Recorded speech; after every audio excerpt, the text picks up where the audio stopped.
Buenas tardes a todos. Es una gran alegría estar aquí con ustedes hablando de este tema tan importante, la transformación que las empresas en todos los sectores están pasando y lo que se puede llevar para la salud.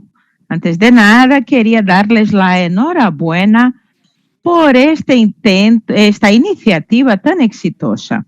Y aquí tenemos a tres grandes referencias que van a compartir un poco de sus experiencias con nosotros. Y estoy seguro de que la siguiente hora será muy rica para todos nosotros.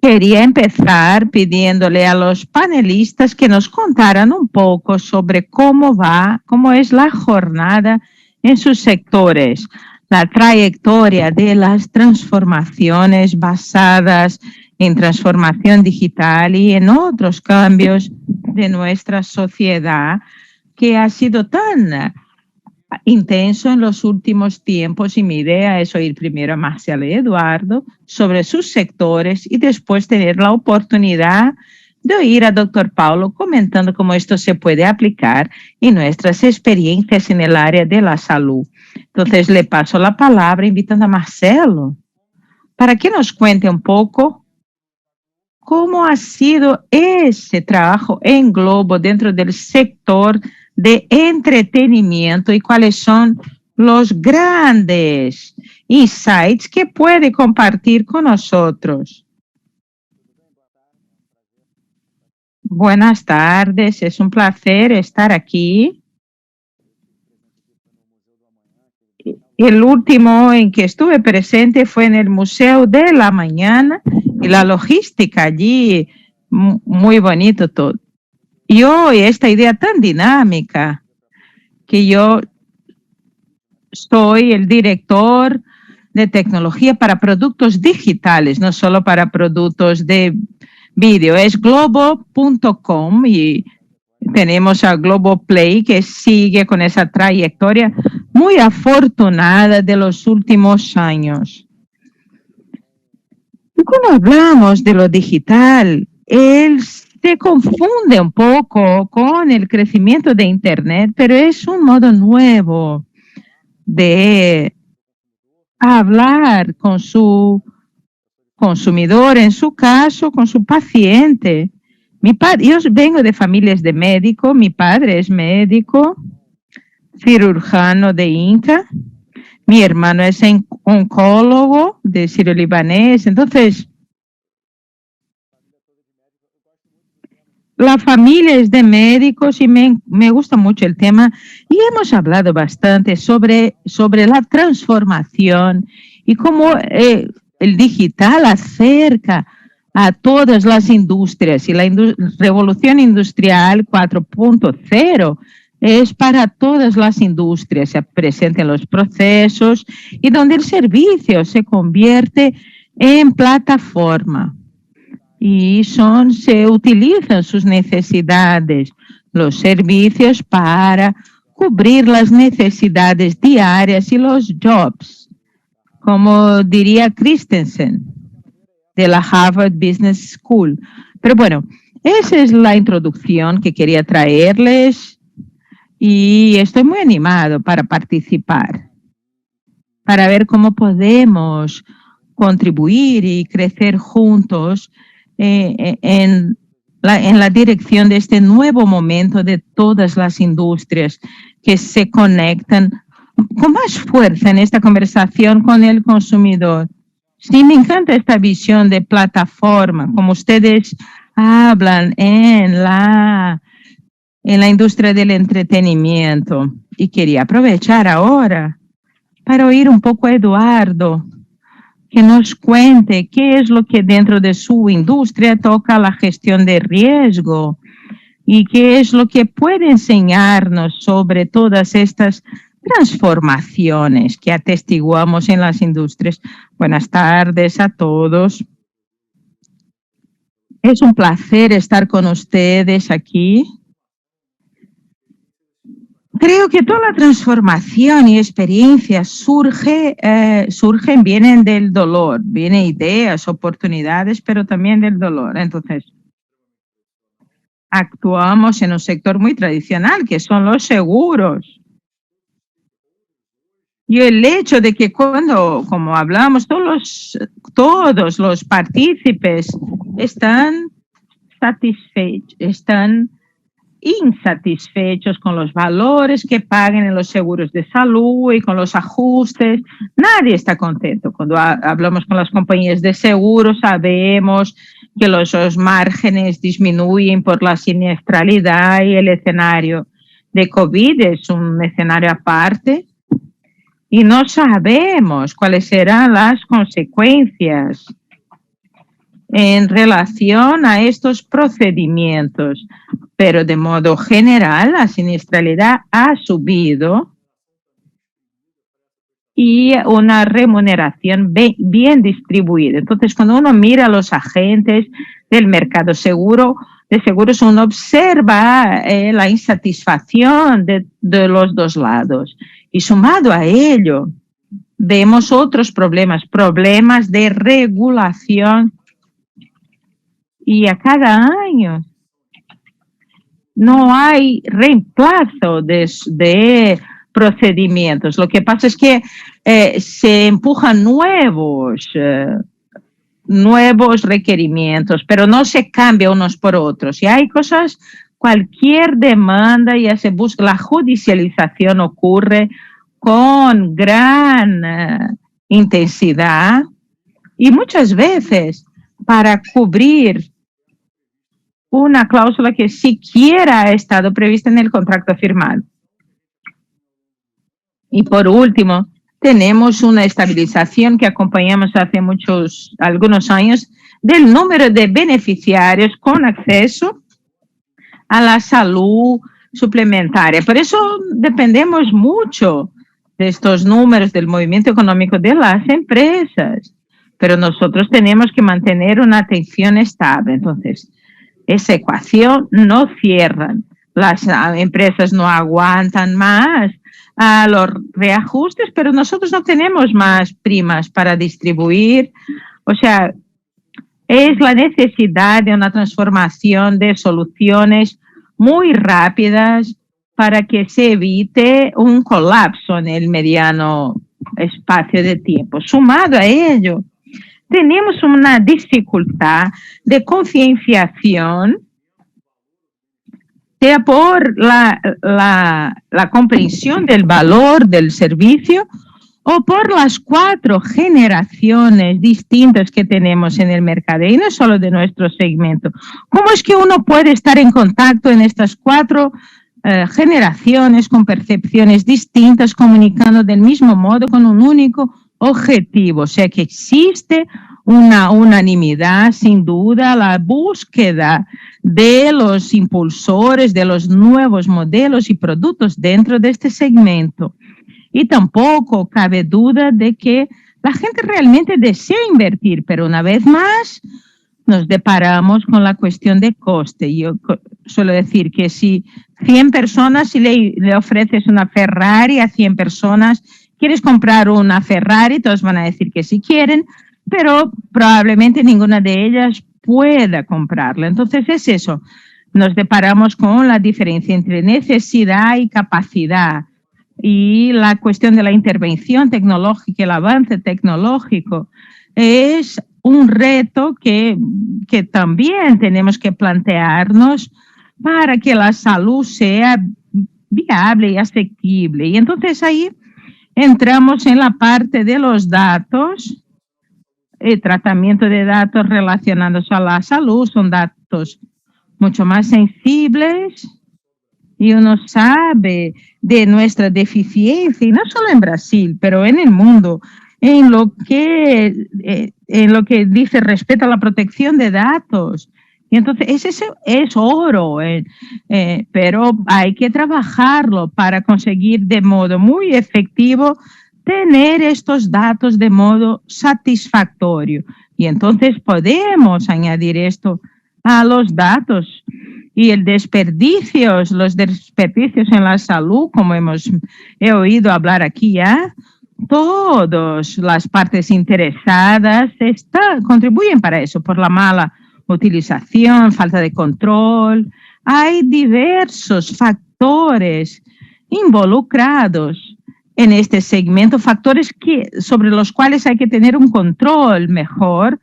Y llegamos también a los tópicos relacionados al tratamiento, que empieza a cambiar mucho la característica específica de aquella persona para que uno pueda trabajar.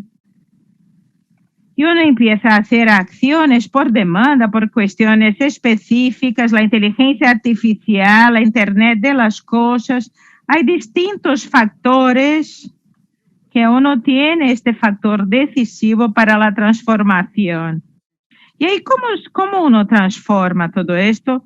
Considerando los problemas y el escenario. La única alternativa para hacer asequible esto es plantear la tecnología.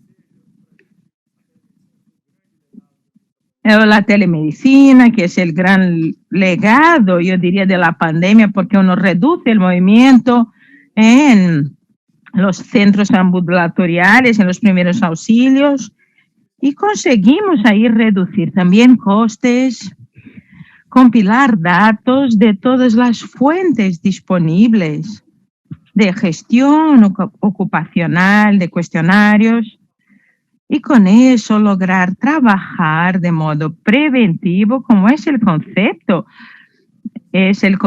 básico de la salud, y con eso lograr un mejor control de los costes para que se pueda equilibrar la báscula. Yo diría entonces que el gran entendimiento que tenemos que buscar, da igual si es Johnson, si es Sulamérica, John, tenemos que entender que el ecosistema es único. Estamos en el mismo ecosistema, aunque sean escenarios completamente distintos, y el gran trabajo que tenemos y la tecnología nos ayuda, la innovación y la experiencia es lograr accesar el número de personas disponibles para que esto ocurra y para que uno pueda verbalizar, ecualizar el ecosistema, transformarlo de modo sostenible para todos. Creo que esa contribución que usted trae es que varios sectores enfrentan retos que necesitan cambios que puedan ser transformacionales y que no que se sumen, y la tecnología que ha comentado, los datos pueden ser oro para esa transformación. Yo creo que eso es bastante relevante lo que nos trae. Y doctor Chap, invirtiendo un poco los puntos que hemos oído, ¿cómo usted ve esas transformaciones del sector de salud? ¿Y cómo se puede utilizar la tecnología para que otras clases de avance superen los retos que enfrentamos? Buenas tardes, Marcelo, Fabricio. La primera pregunta que hay que hacer, como Eduardo ha explicado, toda transformación digital exige una gran inversión. Entonces, la primera pregunta ¿es necesaria o es porque está de moda? ¿Cuánto de esta inversión de las instituciones absorbe todo eso? Y la primera respuesta a la que tenemos es que sí, es absolutamente necesaria para el sistema de salud pública, tanto en salud pública y privada en Brasil. Existe esa necesidad. Primero tenemos que tener esa conciencia de la necesidad de la incorporación de tecnologías que son tecnologías medio, las tecnologías de interacción donde uno capta los datos con fluidez y va a desarrollar los modelos predictivos de la tecnología artificial y va a tomar decisiones. Tenemos dos jerarquías en la fase de la transformación digital. Una es la jerarquía de los datos y la otra la jerarquía de conocimientos para utilizar esos datos. Y ahí la pregunta que se hace es, ¿qué transformaciones son realmente necesarias para que uno no invierta en puntos donde el reflejo de su inversión o el retorno de la inversión no se pague? Entonces, hay que seleccionar qué acciones son necesarias para la sostenibilidad del sector. Y ahí hay dos cosas o algunas cosas que uno debe aplicar a la tecnología y a esa transformación digital. La primera, y Marcelo lo ha planteado, sobre los seguros, es la inmensa que quizás no sean fundamentales y que no sean necesarios. Y obviamente el análisis de datos del conjunto de procedimientos nos puede orientar hacia aquellos que han traído un impacto para la vida de las personas que se han sometido. Y cuáles no han tenido ningún impacto. Entonces, el primer análisis sería utilizar las herramientas que te permitan estudiar la pertinencia, la propiedad de los procedimientos realizados. Y la segunda cosa es que hay que mejorar los resultados. La tercera causa de mortalidad en las sociedades en general, la primera son enfermedades cardiovasculares, la otra es cáncer y la tercera es mortalidad intrahospitalar por eventos adversos que se podrían quizás haber evitado. Entonces, la segunda dimensión es saber si uno obtiene los datos sin eventos adversos y sin resultados a largo plazo. Y ahí la comparación nos ayuda entre diferentes proveedores para que uno pueda identificar los resultados. Y durante la pandemia nos hemos dado cuenta que la variabilidad de resultados obtenidos, por ejemplo, en el combate a la COVID es algo de extrema complejidad, fue muy grande. Esto esconde la variabilidad de datos. Hay diferentes estándares, pero los datos también nos ayudan porque podamos entonces normalizar por edad, por comorbilidad, y si aún así hay grandes diferencias, si persisten, es porque uno tiene que corregir sus procesos, utilizar diferentes tecnologías o desarrollar mejor a los profesionales. La otra dimensión es la experiencia del paciente, porque en el área de la salud nosotros no vendemos solamente el resultado técnico, vendemos también la calidad de lo que uno ofrece en términos de experiencia del paciente. Son personas que están debilitadas por la enfermedad y que necesitan de algo de comodidad, porque si no, el reflejo como estrés postraumático después de tratamientos traumáticos puede dejar marcas en el largo plazo. Siempre me refiero a la pandemia, pero claro que esto se refiere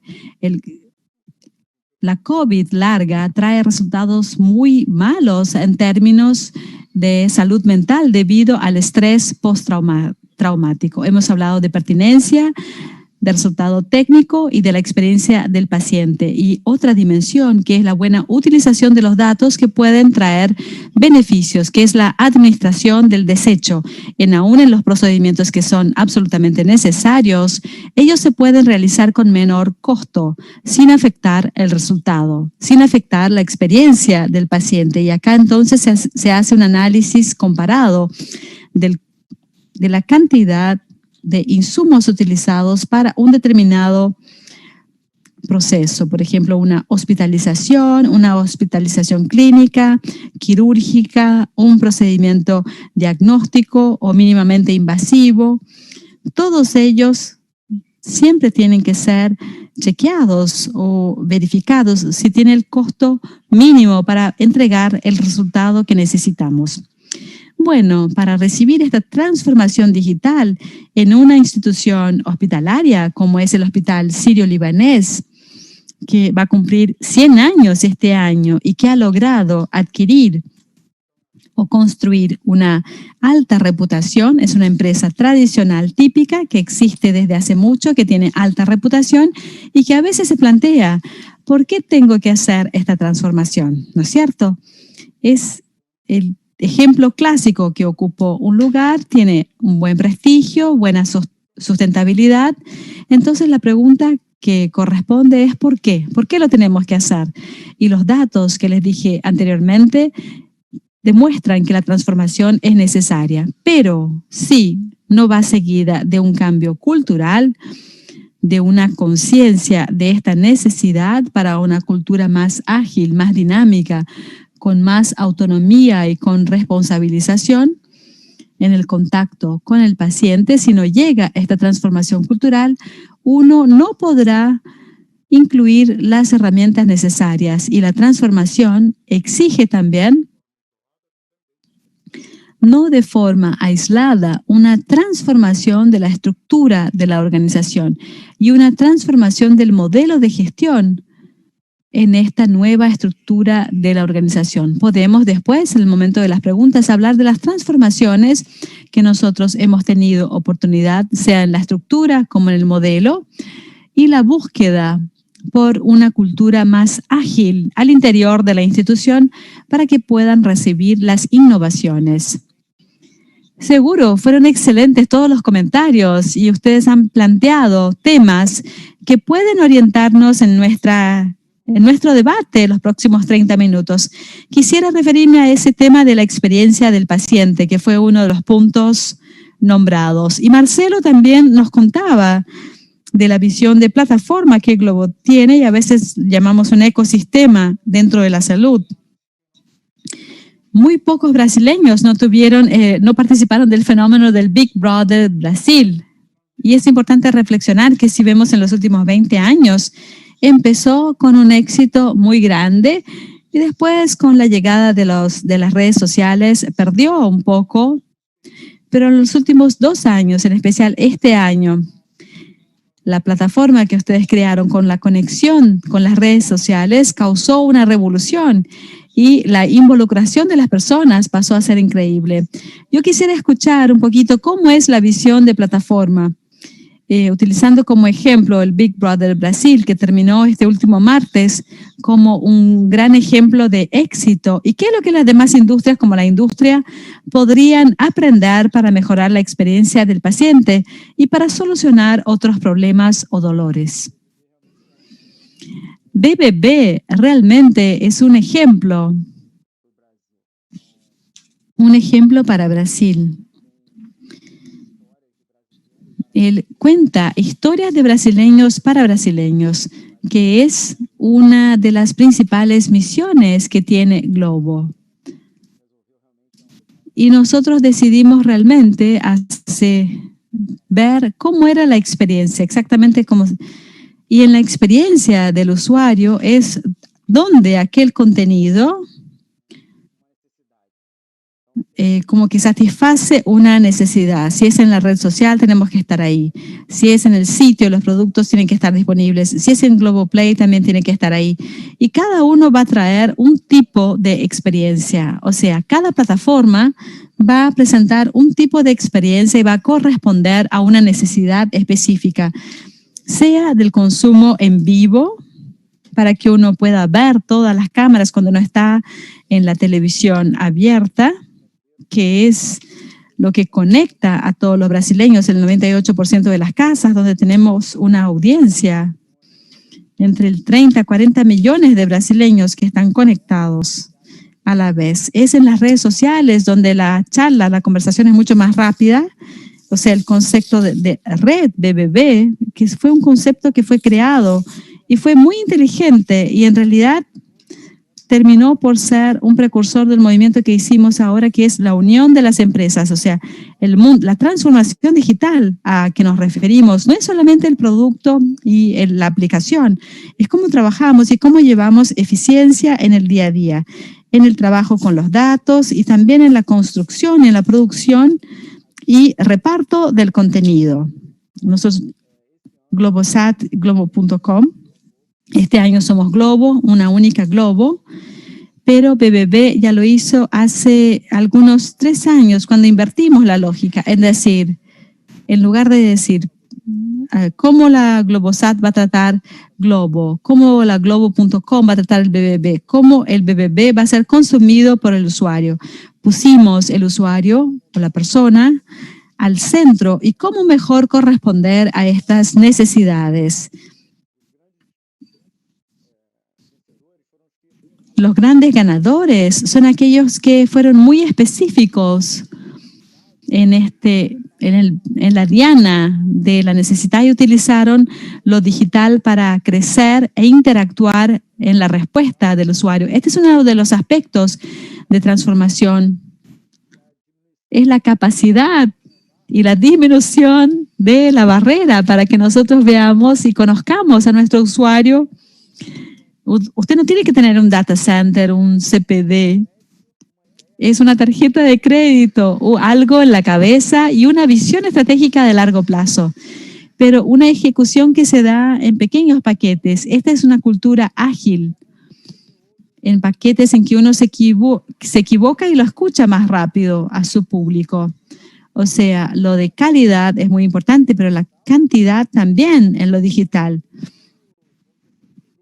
Esto en lo digital va para el bolsillo que usted tiene para invertir en tecnología. O sea, pero la tecnología sola, por sí sola, no hace nada. Yo quisiera subrayar acá algo del aspecto multidisciplinario. Y en BBB también lo hemos visto, que es cómo la transformación digital disminuye la brecha entre el negocio, el fin, ¿me caí? No. Y la tecnología. Pero esa brecha que es multidisciplinario, hoy en día los squads que conforman el Globoplay, hay una persona de negocios que está sentado, que es el daily.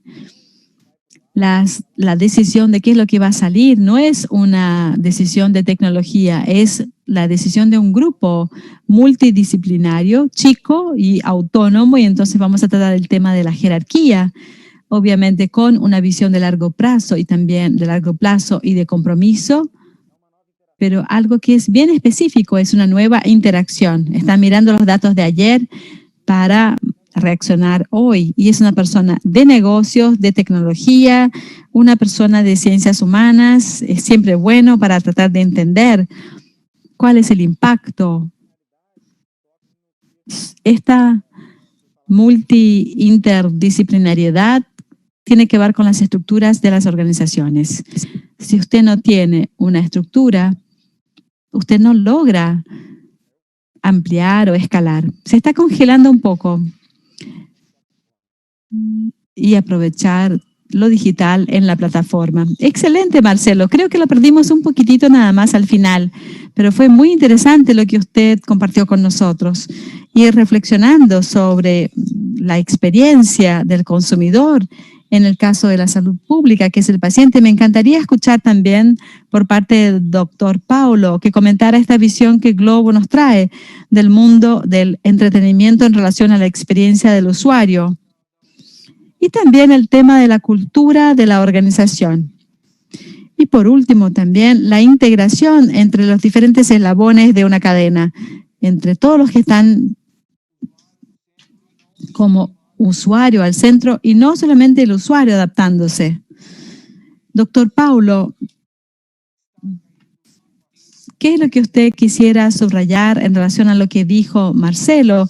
¿Y cuáles son las relaciones que podríamos hacer en relación al sector de salud?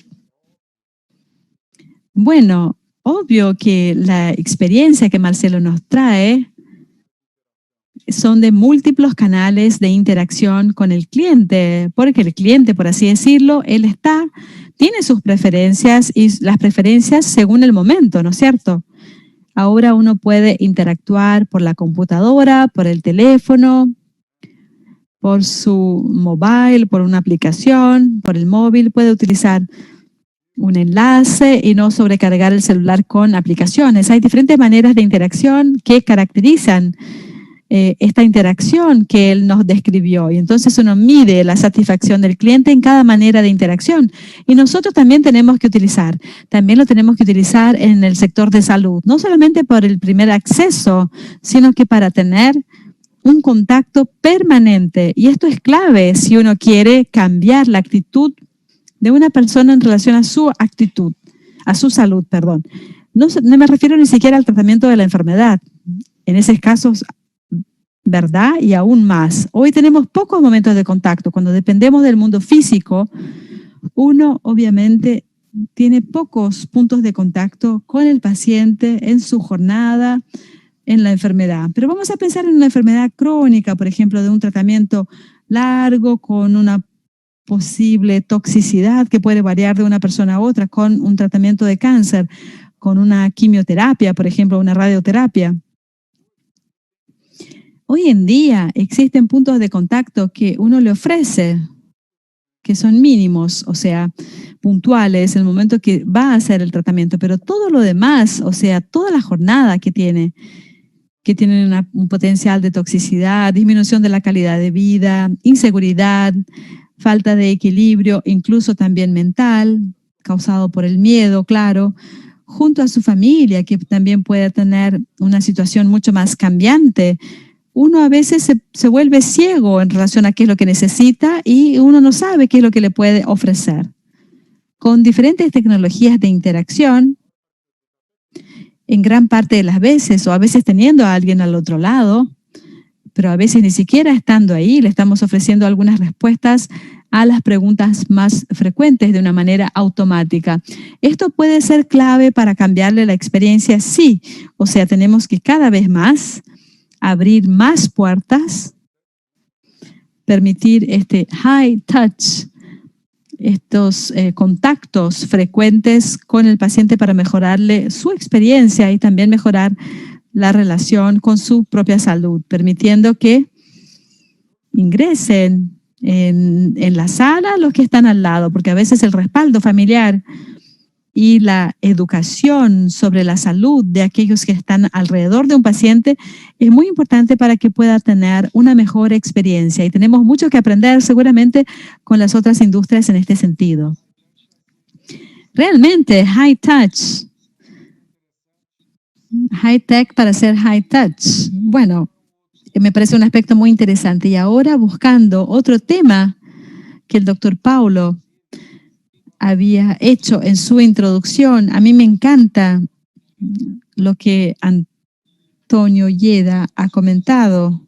El profesional de la salud que utiliza los datos de inteligencia artificial va a volver a la otra persona que no lo hace como alguien obsoleto. Y también lo que Elon Musk comentó hace algunas semanas, que nosotros ya nos hemos vuelto cyborgs, que estamos totalmente integrados con nuestros celulares. Según su opinión, el gran tema es el ancho de banda, el bandwidth, que solamente va a aumentar. Y bueno, con esta idea de cómo los datos de la inteligencia artificial pueden ayudarnos a tomar mejores decisiones y afrontar el tema del desecho que comentó el doctor Chap. Yo quisiera escuchar a Eduardo sobre su experiencia. ¿Cómo la mejora de los procesos de toma de decisión, utilizando toda la capacidad de los análisis de datos y de las ciencias de datos, han aportado para que ustedes puedan superar los retos que usted nombró al comienzo? Como ha sido muy bien comentado, la tecnología nos ofrece el apoyo para que nuestras decisiones sean más objetivas, que se anticipen y que busquen un mejor resultado. En realidad es insustituible, irreemplazable la actuación de las personas para mirar, trabajar y actuar en relación a estos datos. Lo que la tecnología nos permite, y me parece que en todos los sectores, es que nosotros podamos tomar las decisiones de una manera más rápida y que podamos adelantar, porque a veces sabemos que según cuál es la fuente de información, algunos usuarios están por debajo de este nivel y eso termina por ser una bomba reloj. Esto no pasa y cuando la enfermedad ya está más avanzada, cuando un médico llega a verlos. O sea, lo que puede hacer la inteligencia artificial es ver la información de una manera anticipada para que las acciones preventivas se hagan más pronto. Y obviamente toda la cadena tiene que estar conectada, por así decirlo. Todos los agentes, todos los pasos al poder compartir esta información tiene que darse para que la salud preventiva, de hecho, avance. Estoy totalmente de acuerdo. Si yo pudiera añadir algo en relación a este tema, uno necesita de personas, porque el dato y la capacidad de ciencias del dato, que parece en un sentido más amplio, esto viene para enriquecer nuestra capacidad cognitiva. La máquina es muy buena en la repetición. Si usted pone un algoritmo en algo repetitivo, ¿no? Pero uno utiliza nuestro cerebro, nuestra eficiencia para ampliar esta parte cognitiva en la toma de decisiones. Y lo más difícil en lo digital, que es la gran carga, es que hay mucho ruido. Entonces tenemos que capacitar a las personas para que logren entender al interior de ese ruido en los datos. Si uno va a hacer un mapeo de todo, se va a perder y sale muy, muy costoso y pierde la eficiencia de lo digital. Lo que yo recomiendo, y eso en cualquier tema que se hable de innovación, y he hablado mucho con Dr. Bruno y mi hermano, incluso lo conecté con Ricardo Capra. No sé si ustedes lo ubican, un gran amigo también en la industria. ¿Cómo uno puede responder? O sea, primero uno empieza con las preguntas que quiere contestar y basado en esas preguntas, uno va a entender cuáles son las señales que uno tiene que seguir, cuál es la calidad, porque hay una sentencia que no la voy a repetir acá, pero los datos malos significan la respuesta mala a la salida. Bueno, se imaginan, entonces la data quality, o sea, la calidad de datos. La calidad de los datos es muy importante, por eso la tecnología, pero la tecnología no conoce la calidad de datos, necesita de una interpretación de alguien que conozca esta ciencia para poder decir si estos datos tienen buena calidad o no. Por eso es tan importante en los datos. Y claro, no es para reemplazar, me encanta esta palabra del exoesqueleto. Pero volviendo a mi razonamiento, ¿qué preguntas yo quiero contestar? Porque si uno trata de contestar todo lo digital, perdón, se está congelando un poquito su sonido. O sea, ¿cuál es el tiempo de ingreso hasta el ascensor, del ascensor hasta la sala, hasta el quirófano, cuánto material utilizó? O sea, dando un ejemplo. Pero yo necesito de todas estas informaciones. Vamos a empezar. ¿Qué es lo que yo quiero contestar? Y entonces ahí vamos buscando con su grupo multidisciplinario cómo uno logra contestar esa pregunta. Pero es utilizar la máquina en favor suyo, porque si no, uno se pierde. Y si uno no tiene personas con capacidad, el gran error al utilizar datos es que uno pone un sesgo y entonces los seres humanos son sesgados y tienen prejuicios y por eso yo nombré a Capra, es que uno puede torturar los datos hasta que confiesen su verdad. O sea, es un aspecto cultural también de capacitación, pero esa es la gran transformación, o sea, la transformación de la gente, porque transformar una máquina, cambiar un sistema, eso es fácil, pero cambiar cómo uno puede lidiar con eso y cree para que realmente pueda llevarle mejor salud a sus pacientes o hacer un mejor diagnóstico, eso es lo más importante. Y no se olviden de los outlier. Para algunos servicios, esto puede ser algo desechable, pero para outlier, para la salud, nunca tendría que ser desechable. Y este es un aspecto muy importante, que es el tema de cómo nosotros, cuando tenemos mucha información, a veces tratamos con porcentaje, y a veces en el caso de la salud, el outlier es muy importante porque puede señalarnos algo que no se había pensado, de algo que tenemos que entender mejor y comprender mejor. Es muy interesante este aspecto. Muy bien, y doctor Paulo, ¿cuál es la necesidad de hacer las preguntas correctas y la necesidad de integrar los datos que están muy fragmentados y de crear una cultura de datos? ¿Cómo en su visión nosotros podemos transformar las organizaciones de salud en este sentido? Que existe está en la segunda parte de su pregunta, los puntos de contacto del paciente en su jornada.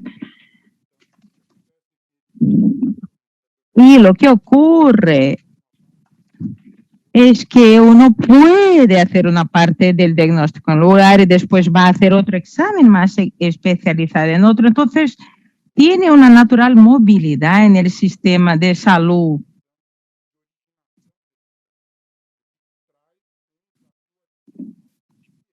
Lo que trae un reto adicional y para dar respuestas a las preguntas que usted tiene. Y uno tiene muchas preguntas. Y hay los datos mínimos que uno tiene que utilizar para contestar a esa pregunta, porque tampoco es cuestión de contaminar su respuesta con datos que pueden estar ya representados en datos anteriores. Entonces uno tiene que saber eso y después monitorear las respuestas. La jornada, la trayectoria desarrollada de una nueva cultura, y uno necesita nuevos indicadores. Dos familias de indicadores que hay que utilizar. Cuando hay que incorporar los datos en el mecanismo de razonamiento, el conjunto de indicadores que mejoran el desempeño de lo que ya existe, la ganancia de eficiencia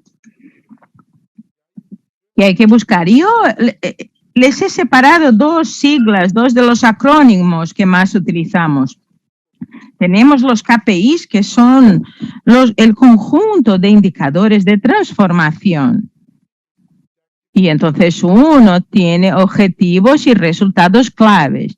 Separamos el conjunto de indicadores para que quede muy claro que los KPIs son los que venimos haciendo.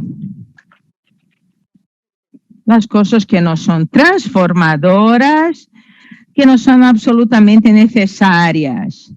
Y para transformar la empresa en algo más eficiente. Más, según la conciencia de la necesidad de transformación, uno tiene que utilizar esos indicadores de transformación, como dijo Marcelo, en varios puntos de contacto, en varias píldoras de transformación, intervalos cortos de tiempo, para que uno pueda monitorearlo y ver si eso es el proceso adecuado. Otro cambio cultural muy importante es que uno ya no tiene que hacer proyectos con presupuestos previamente definidos o un gran tiempo de conclusión, pero las especificaciones para el proyecto en un cuaderno de 100 páginas, intentando ver todo lo que va a ocurrir, como que es secundario aquí y allí, y también las superposiciones. Y para el concepto de producto. Y para resolver ese problema y este producto tiene que solucionar dos cosas. Por una parte, le hace falta tener un objetivo claro y hay que darle un tiempo, porque si uno empieza a intentar conectarlo a lo largo de meses o años, bueno, es mejor dejarlo de lado porque uno lo está intentando solucionar del modo equivocado. Uno utiliza el equipo multidisciplinario y dice, este es el objetivo y ustedes tienen X tiempo para solucionar. Y el presupuesto no está cerrado. Voy a reevaluar según las necesidades que encuentren y también según la evolución del producto. Yo puedo incluso decidir desistir de él en 6 semanas. Hago 3 sprints y decidí que lo voy a dejar de lado porque no va por el camino que lo deseo, si no, no lo voy a desistir.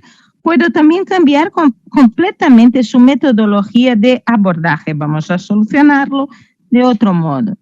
Y por fin, otra particularidad del área de la salud que complica un poco en el proceso de transformación es el hecho de que hay que convivir con el error.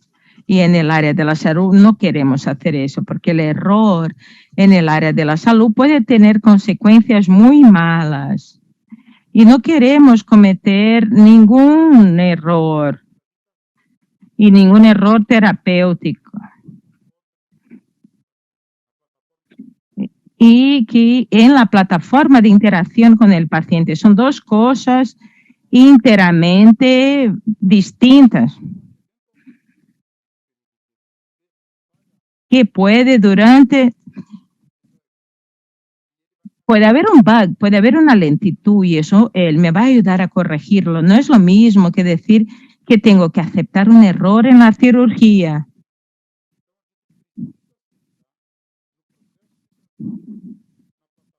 Uno tiene que aceitar el proceso de transformación, entenderlo. El error es cometido, se comete en un ambiente controlado que no tiene consecuencias para la salud del paciente. Y eso es muy importante.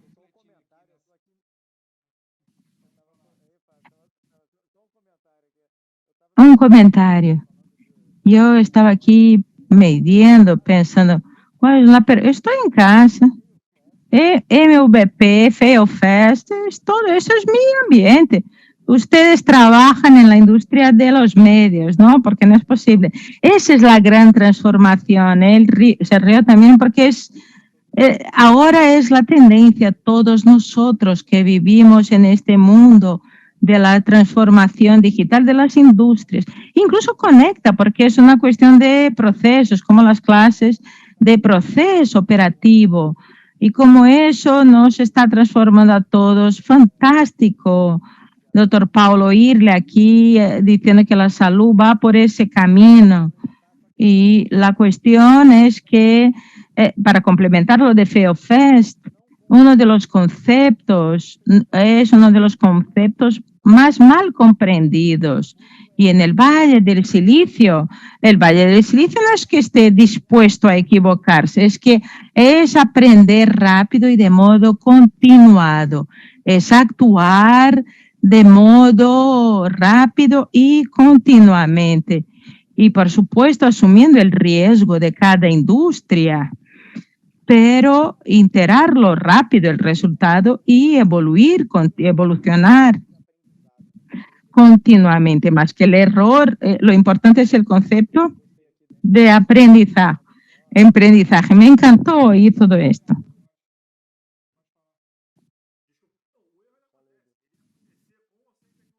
El error ocurre con o sin tecnología, ¿no? Pero la cuestión, lo que importa ahí es la velocidad en que lo vamos a corregir.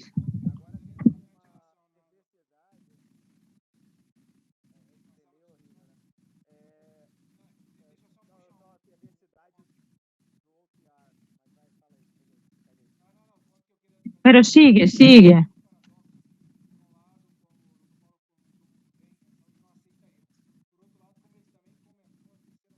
No se acepta el error y el tercer momento es una causa de muerte, son efectos adversos evitables.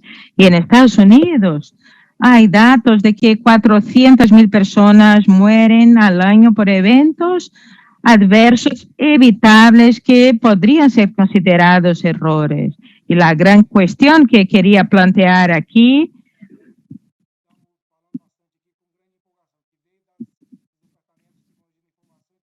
y que vino de los departamentos de información, ¿cómo es para adelante y saber que existe y saber de todo para aprender de él y reducir la tragedia que son estas muertes que enfrentamos, de modo que podamos organizarnos mejor y evitar buena parte de ellas.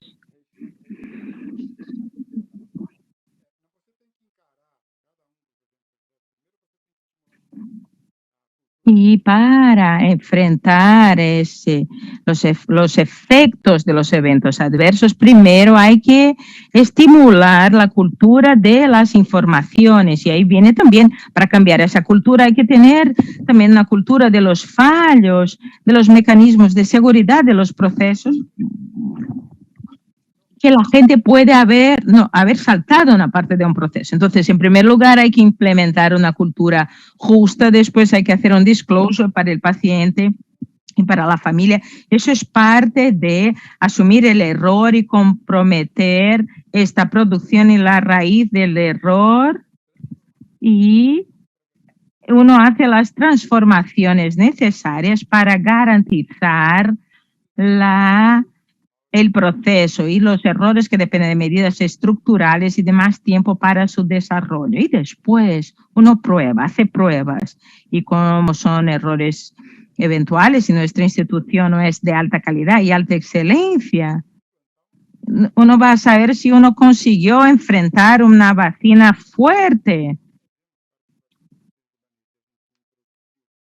Y el modo como introduce todo esto, se hacen simulaciones para condiciones, para saber si son suficientes o no, y se hace esto de modo repetido y lo prueba.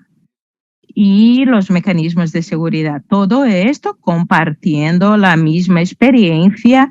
Uno lo publica porque quiere que los demás no tengan que aprender de los propios errores, y eso es importantísimo diseminar eso, enseñando al mundo, dejando claro al mundo que uno no tiene un interés de que se vuelvan a cometer el mismo error, o al revés, que eso no se repita, y cuáles son las medidas. Todo eso depende de aplicar la tecnología para eso. Es parte del proceso de transformación.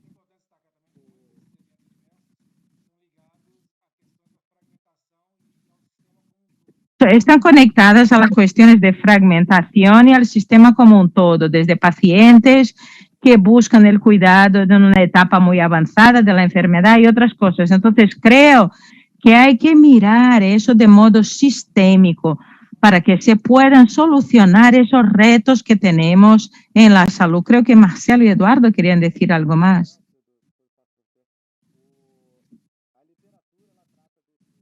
La literatura trata de ese tema hace algún tiempo. Y lo más clásico es el dilema del innovador, que es esa palabra. Ellos usan esta cuestión de las incumbentes, pero en el sentido de decir que hay que crear una nueva empresa. Uno imagina que tiene que crear Sírio do Libanês B para que estas experimentaciones ocurran. En Globo decidimos hacer estas experimentaciones dentro de casa. Pensamos que la ruptura viene de dentro. Globoplay fue ese ejemplo. Me aislaron con autonomía, éramos 20 personas para crear a Globoplay y crecer y escalar, y hoy somos más de 600. Y entonces el concepto es experimentar con un grupo menor, más pequeño, con un acompañamiento, con informe, con datos, hacer mucho test, muchas pruebas. La industria farmacéutica lo hace mucho, hacer muchos. Hasta que, y usted ha usado una palabra muy importante, hasta que uno sistematice el sistema de experimentación e innovación. A veces nos parece, estamos buscando el momento de la eureka, esto va a ser la clave, yo me voy a despertar y tengo la fórmula de Newton. Pero no es eso.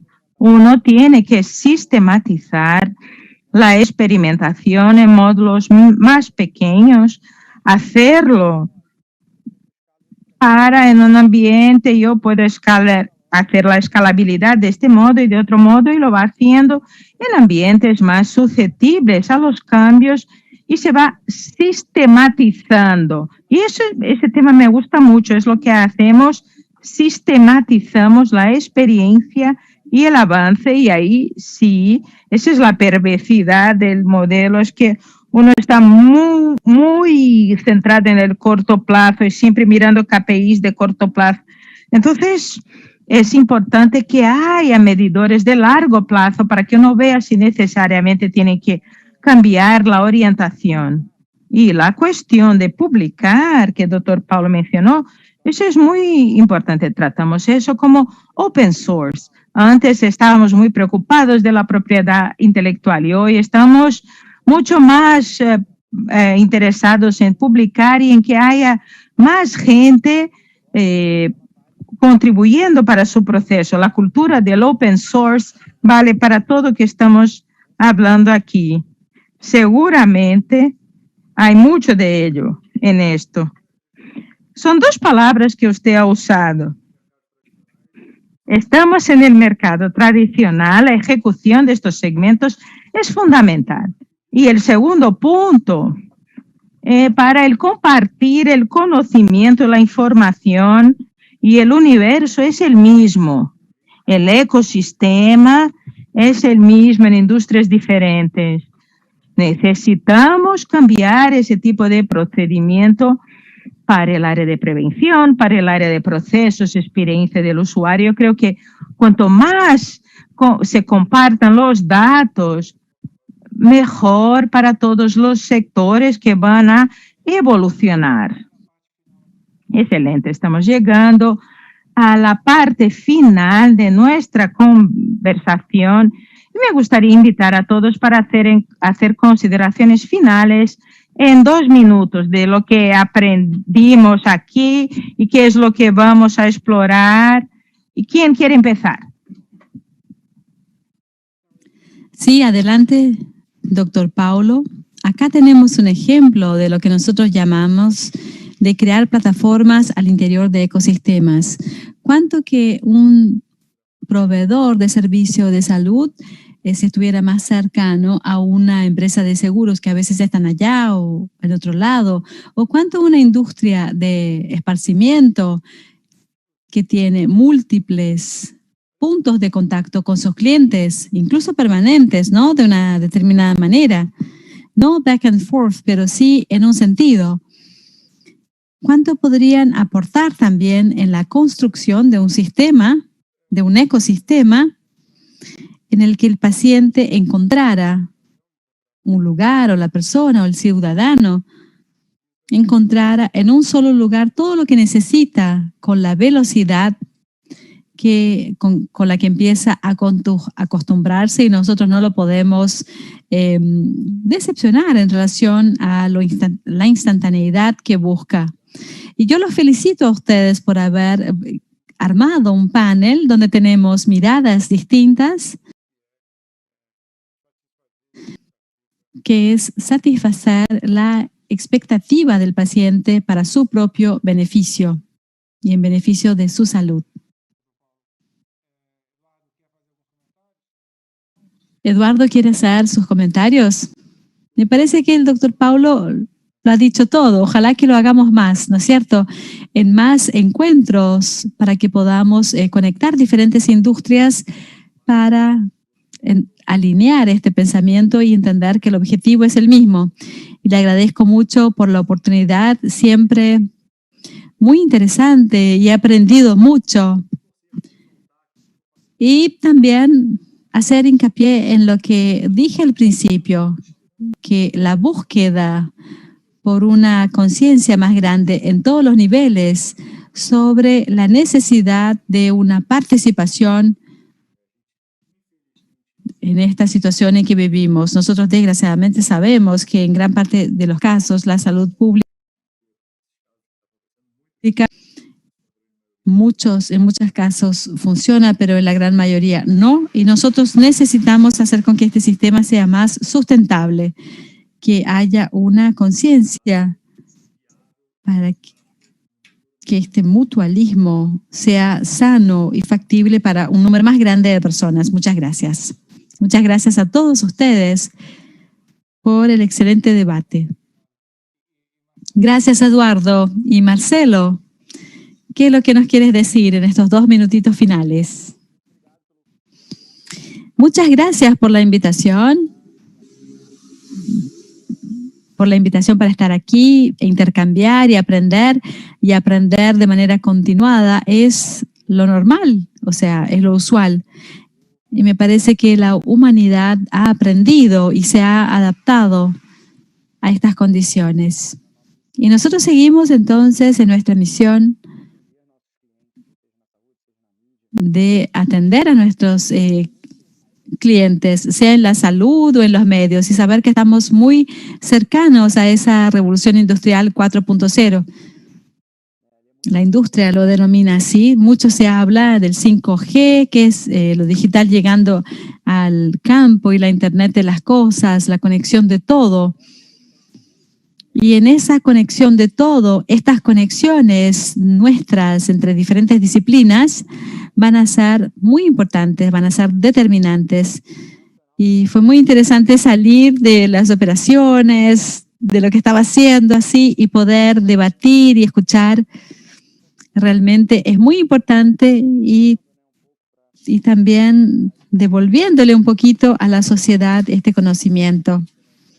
Por lo tanto, muchísimas gracias por esta conexión, por este aprendizaje. Y cuídense todos ustedes. Muchas gracias, Marcelo. Me parece que ha sido muy interesante. También aprendí un montón. En especial, lo que sobresalió es que, a pesar de que tenemos instituciones que hayan llegado a un nivel de excelencia muy grande, es importante que nosotros con el sistema podamos integrarnos y crear ecosistemas en plataformas alrededor del paciente y superar este desafío que es el desecho, el desperdicio del 20 al 30%, y también tener un gran avance en relación a los eventos adversos evitables. Me parece que ese es un camino en el que no hay vuelta, y muchísimas gracias a todos. Muy buenas tardes y mucho aprendizaje. Un abrazo.